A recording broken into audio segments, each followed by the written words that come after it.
好了，各位亲友，大家晚上好，我们开始今天晚上的分享啊。前不久啊，我分享了谭丽丽老师，就是洛阳的谭丽丽老师的一个体会。她在体会中讲了，说自己跟她的妈妈5年以来一直坚持听两岸时空，两岸时空的忠实的听众了。说妈妈呢，整个状态发生了很大的变化，过去脾气不是很好，现在变好了，而且整个身体也变得比过去好了很多。像自己的一些变化呢，在学校里面就把爱呀、把安静这种教育运用到工作当中。他所在的班级过去是整个年级最差的班，然后一段时间之后变成年级最好的班了。讲了他自己的一些体会哈。体会以后呢，然后我在分享的时候分享了他的这个体会，然后呢，他就给我又反馈回来一个信息哈，也是前一段时间呢哈，他说说李老师您好哈，昨天晚上就是特别认真的听了2遍您的课，真的特别激动，耳边一直响起这句话。就那天那个分享的主题就是什么呢？说把日子过好，把人做好，把事儿办好，您已经练了最上乘功夫。说耳边一直响起这句话呢，就我把这句话工工整整的抄写下来，放在办公室的桌子上，时刻提醒自己要静下来，用爱去教育孩子们。就和黄红艳老师一样，他们都是小学老师哈，就是爱真正才是教育的本质。他们都把爱和安静运用到了自己的教学工作当中。说让我们教师成为传播文化的播种者，让爱在孩子们的心田生根发芽。说我母亲呢，老母亲更是激动不已，她自豪地说呀，这一集里面有我女儿写的感想，她把这一集郑重地收藏了起来。对我们家来说，这是最重要的、最开心的事情了。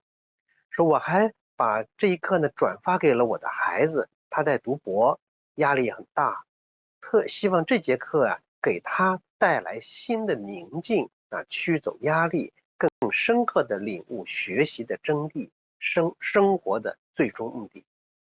说我呢还有很多地方做得很不够，比方说我说话太直，一着急呢就忘记顾及别人的感受，内心还不够静，今后还需要多听多练多体会您的课，许多不理解的地方还需要您的细心指导，非常感谢李老师就是说我们学习传统文化，这个传统文化的学习可绝不单纯就在我口头上会说，或者我自己在那会练，或者很多人就觉得是传统文化的学习就是什么，你必须整天要念经书，整天要跪要拜要到什么什么特殊的场所，我才能够叫学习传统文化，才叫修行。其实不然，整个修你无论包括我们前面讲的无论是你练空、练静、练松，包括我们讲的练这个切换，其实就在意识深层下这样的功夫，说换劲儿、换心、换生命，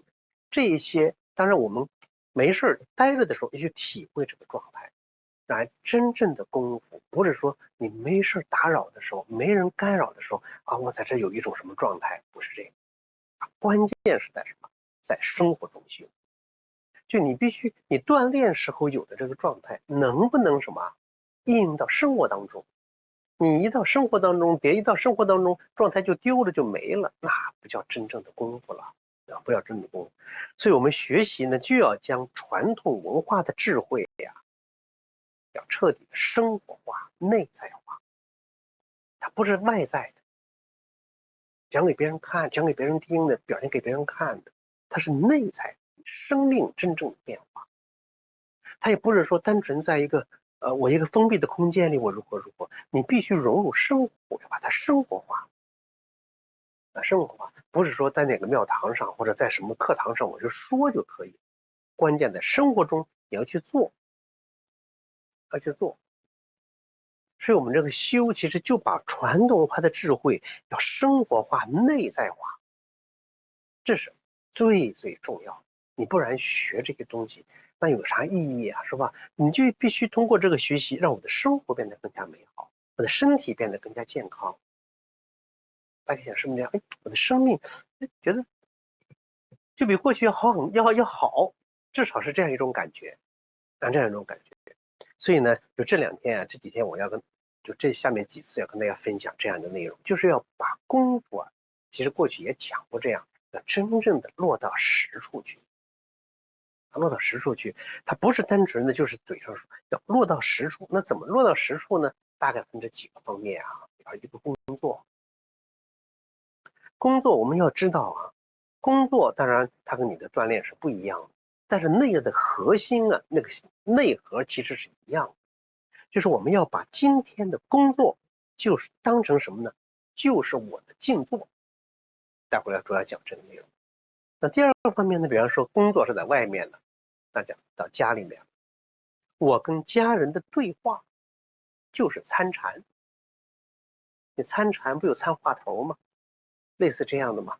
我跟家人的对话，你比方说你到去找师傅去了，师傅跟你说个什么话，他就在跟你有一些禅机啊，就看你从那个话中能不能悟出来，悟出那个禅意，让自己去开悟，所以明心见性啊。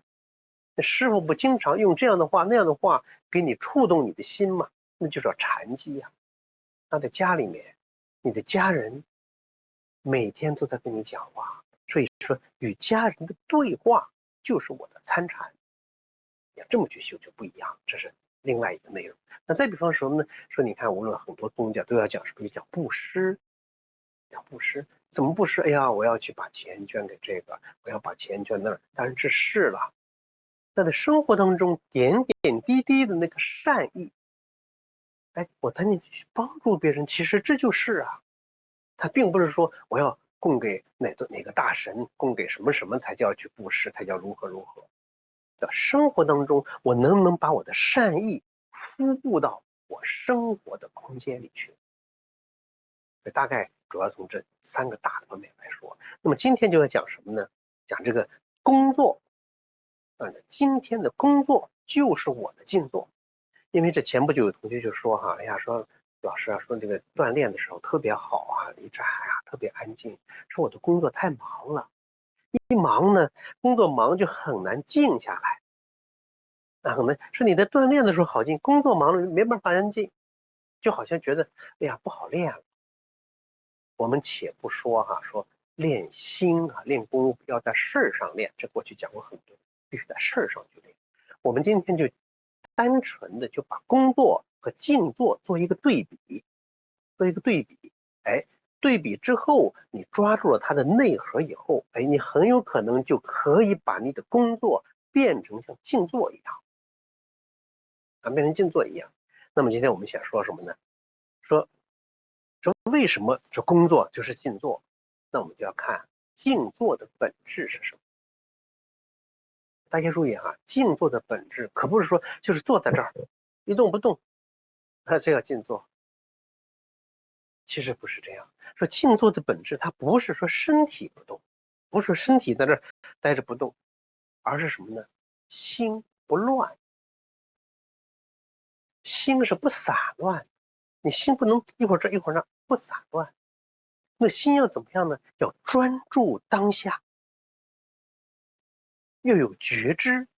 觉知什么呢？觉知自己的起心动念。简单来说啊，静坐是这样，它的核心是这样，不是身体不动，而是那个心不散乱，心能够专注于当下，并且能够觉知什么？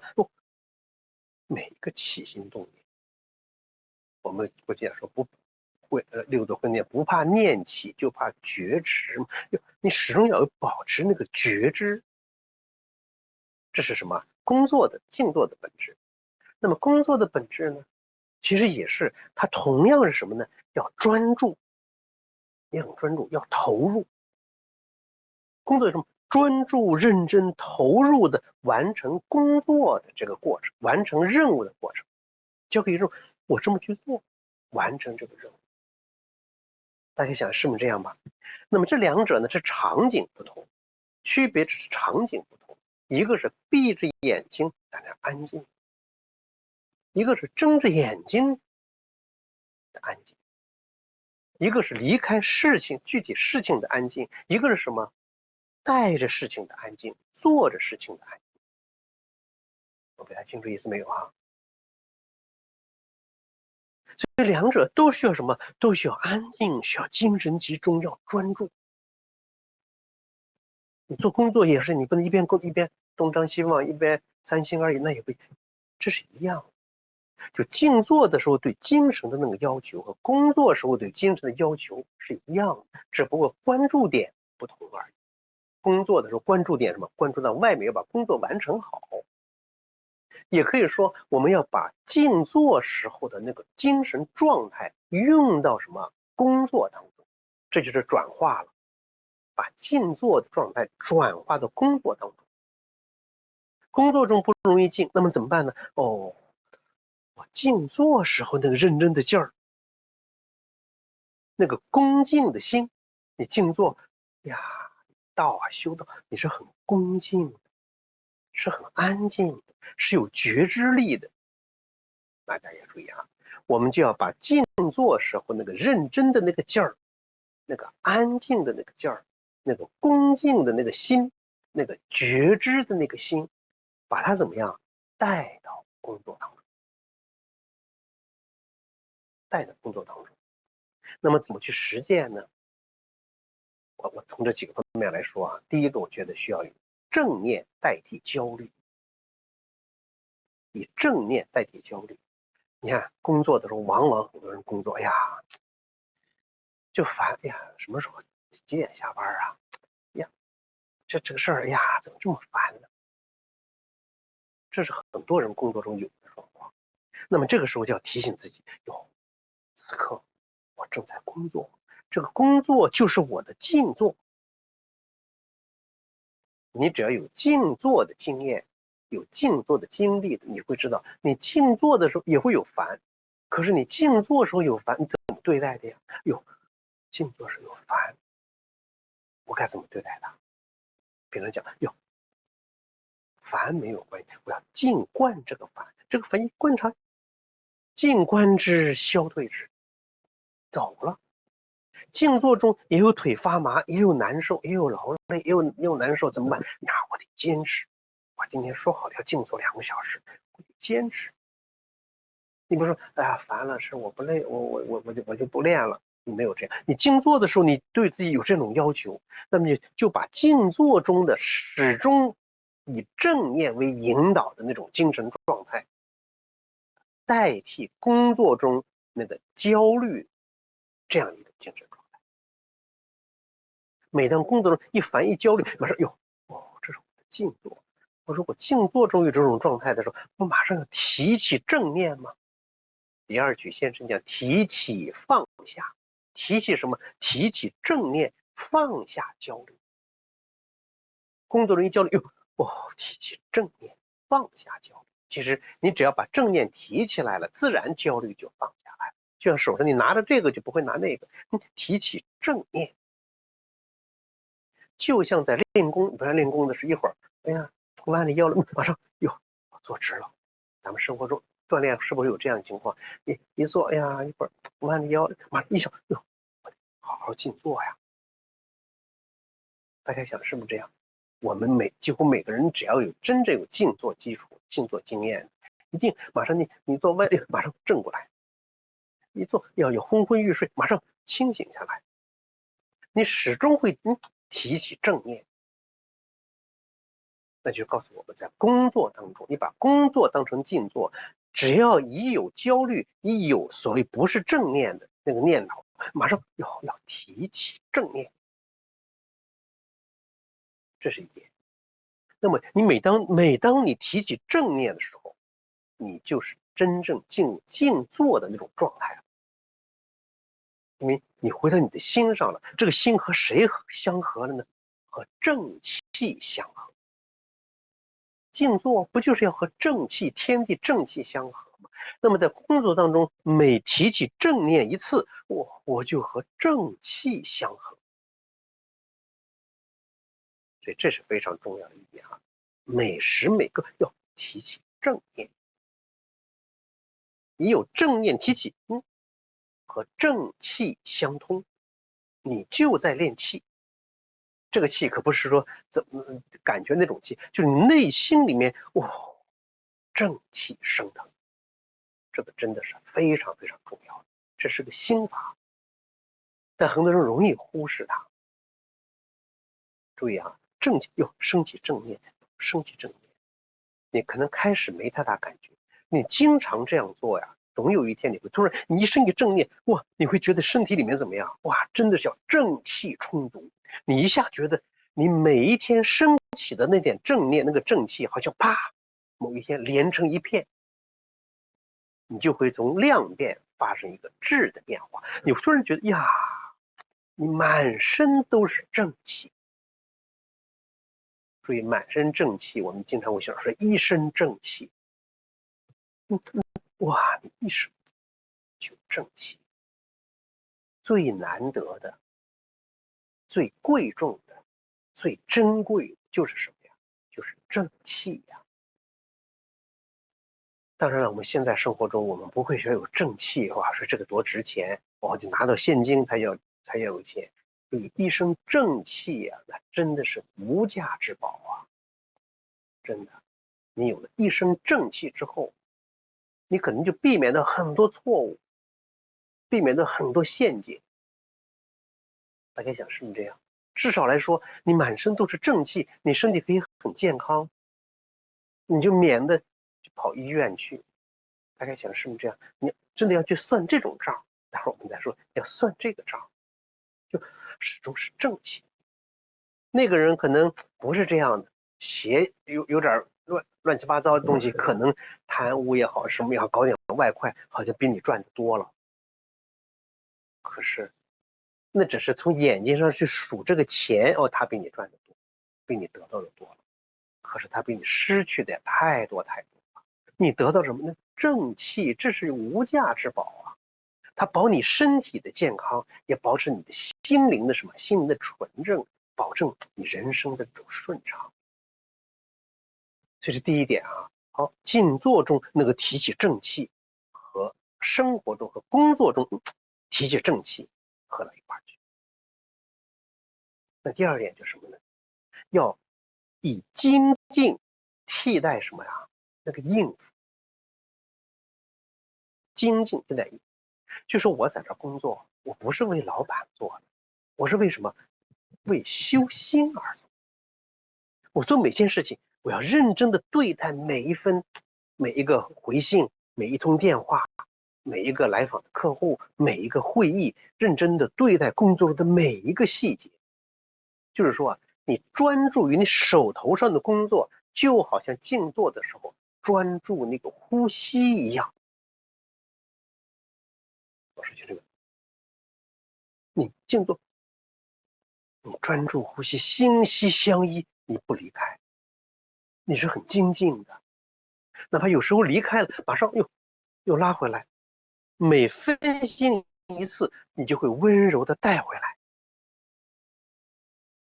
静坐中是这样的，那么工作中也是这样。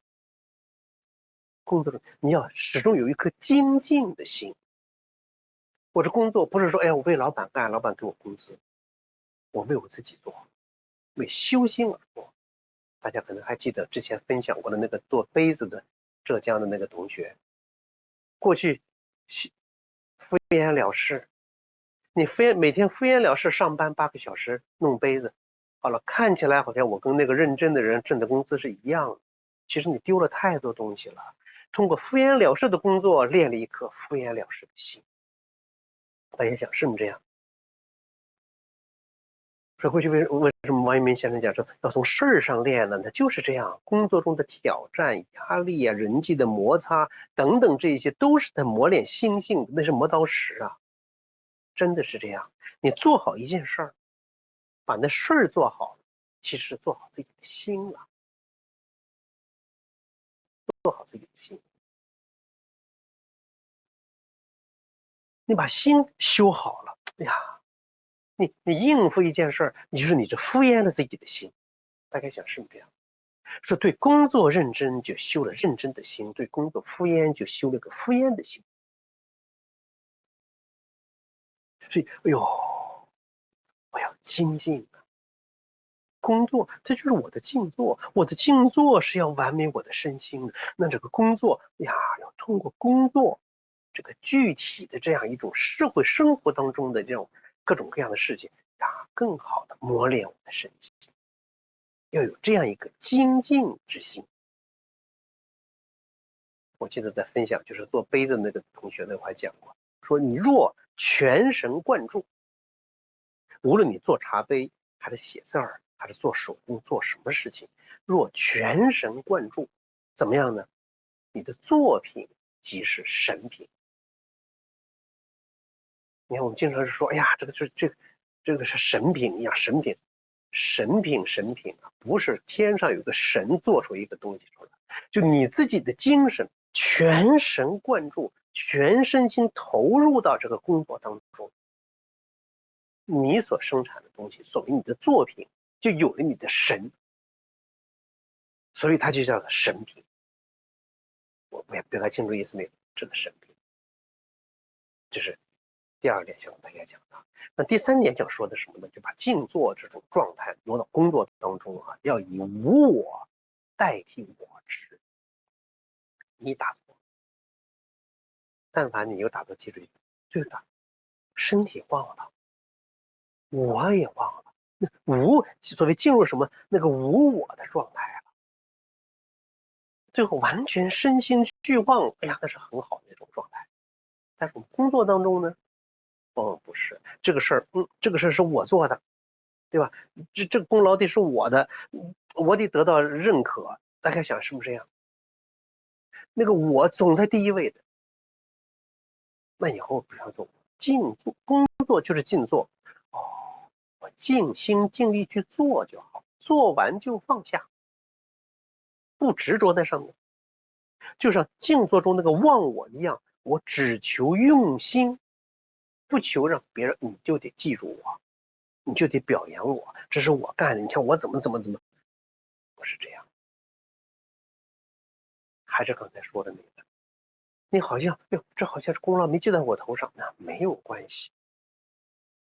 我们要去看长远，大家注意，你长远去走，长远去看，那个财富名声啊是德，但健康平静也是德，福报功德什么更是德，就看你看重哪一点。大家想想是不是？就是你看重哪，你看重是眼前的，还是看重长远？你看重有形有相的，还是什么呢？我要照顾到，无形无相，无形无相。所以这一点有的时候真的是这样，越忘我，越获得。真的，你越是考虑这个时候我得怎么样，这是我有时候你反而越得不到东西。越忘我，越获得。这个获得包括现实中生活中的获得，也包括那个空的，那个所谓虚的、看不见、摸不到的那个获得。真的，越忘我，越获得。大家想一想，当你能够在工作中安住于工作本身，不被得失的心所扰动，心始终能保持一种平静安详的状态，那么你就已经在动中得定，在工作中得了定力。而这种动中之定，这种安静，这种定力，它比蒲团上的那种所谓的得到东西，更高级的静坐。大家想是不是这样？所以工作就是静坐，其实生活也是啊。你只要把静坐的形式抛开，抓住它的核心，是那颗心，处处不都是静坐吗？大概讲什么？讲是静坐，是书里就讲锻炼啊。所以今天跟大家分享这个内容，就是我们练了很多东西，那么在如何更好的再落实到什么我们的生活当中，让我们在生活当中，让我们的修行变得更加的细腻，更加有定力，更加好，同时把生活、把工作也变得更加美好。好吧，我们现在就开始一起来锻炼一会儿哈。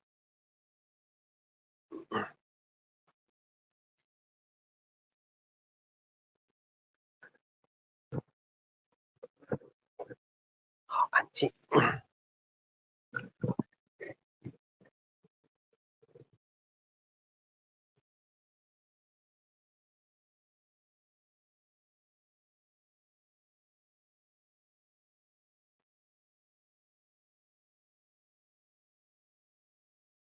往这一待啊，百会一凛，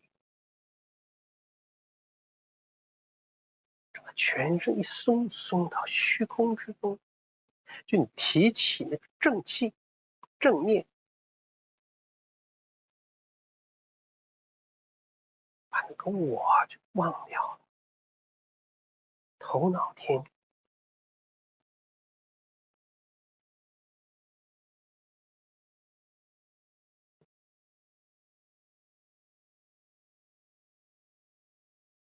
忘掉形，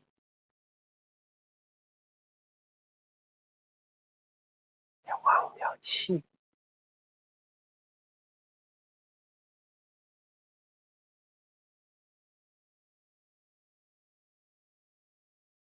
也忘掉我。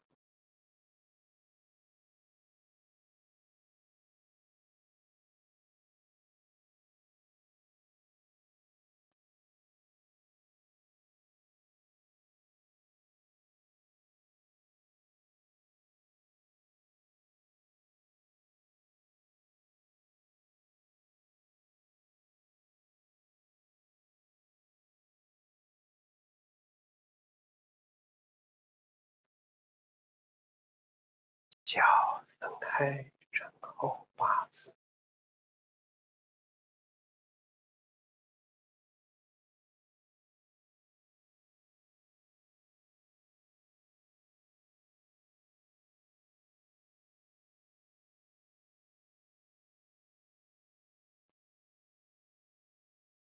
两臂慢慢上来，真的，你抬起呀，不是胳膊，是安静，是虚，是空。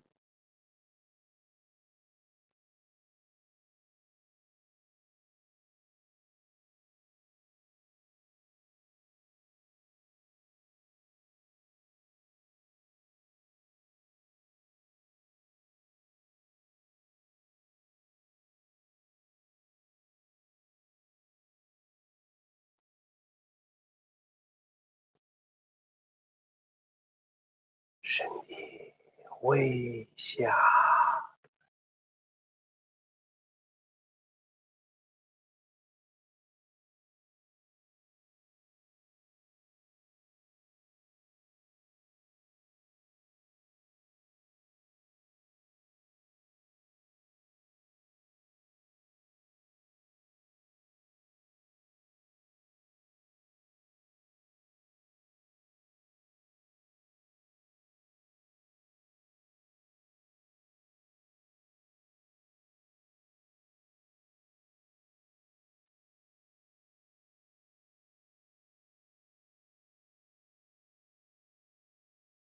安静。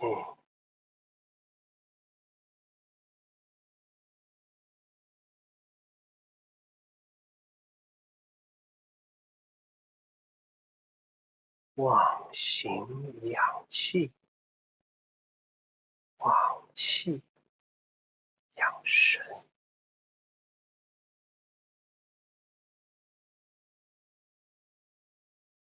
神啊，就和虚空相通。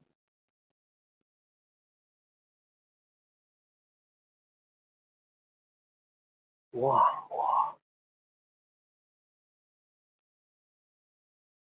而融入虚空。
头脑恍恍惚惚，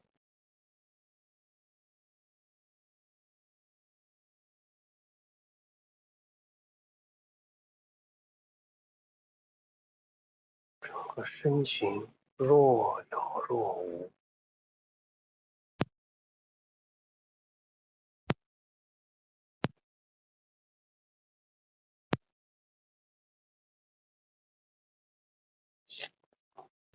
眩晕。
安静。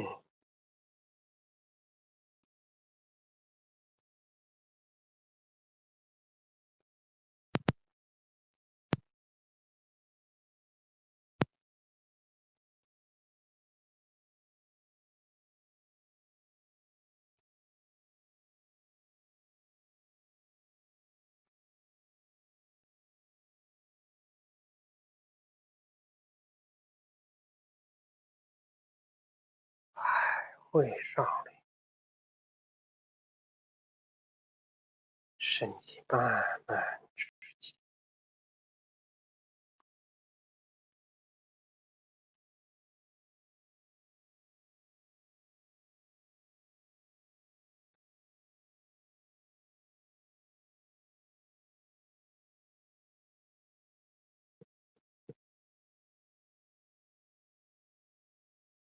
脚慢慢合拢，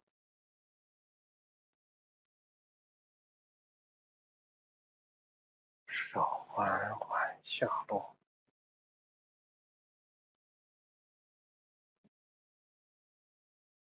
重叠在肚脐上，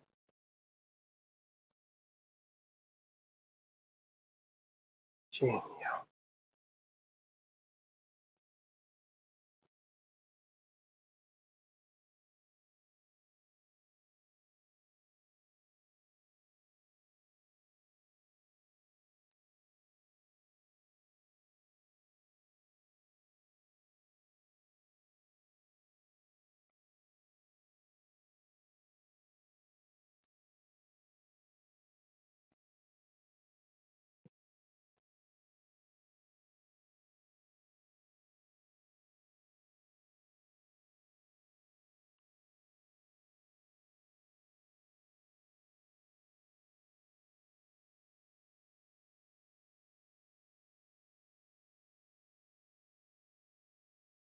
好，静坐静养。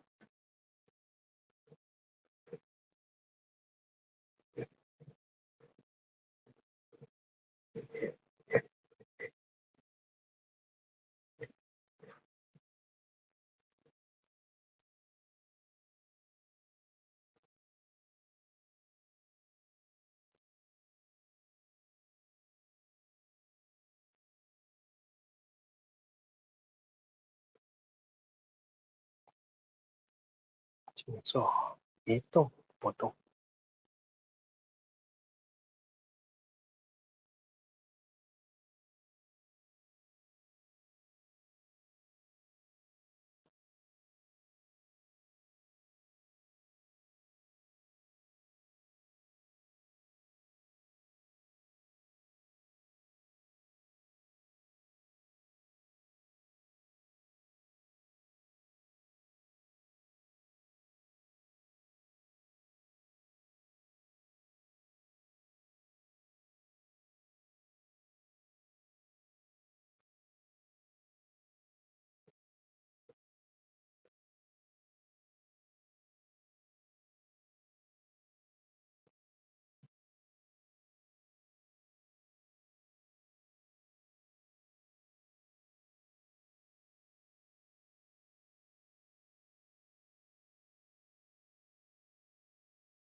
头脑啊恍恍惚惚。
安静，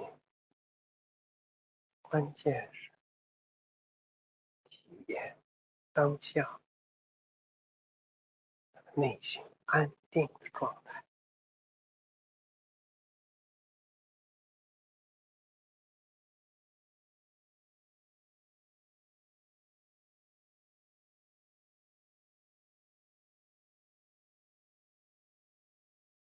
你可以试着睁开眼睛，看一看周围，看你睁开眼睛之后还能不能保持刚才那种安定的状态。这内心始终有一个东西是很沉静，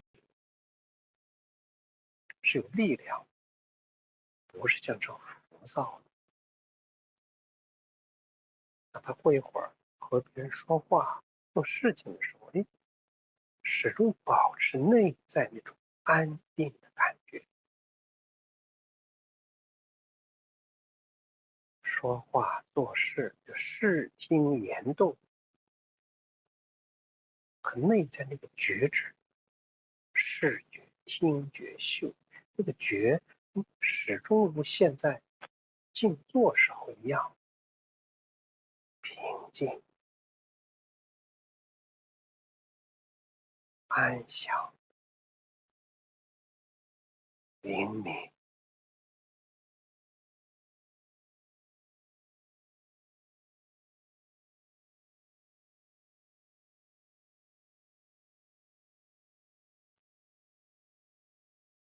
的的确确，生活就是道场，每件事情都在修功夫，将爱呀带进眼耳鼻舌身意，将安静那个静力也带进视听言动。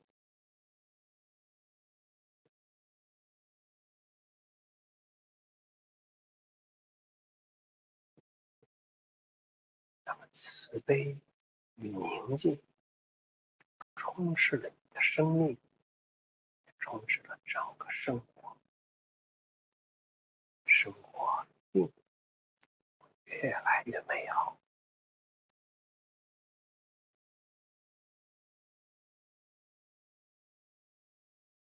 保持这样的状态，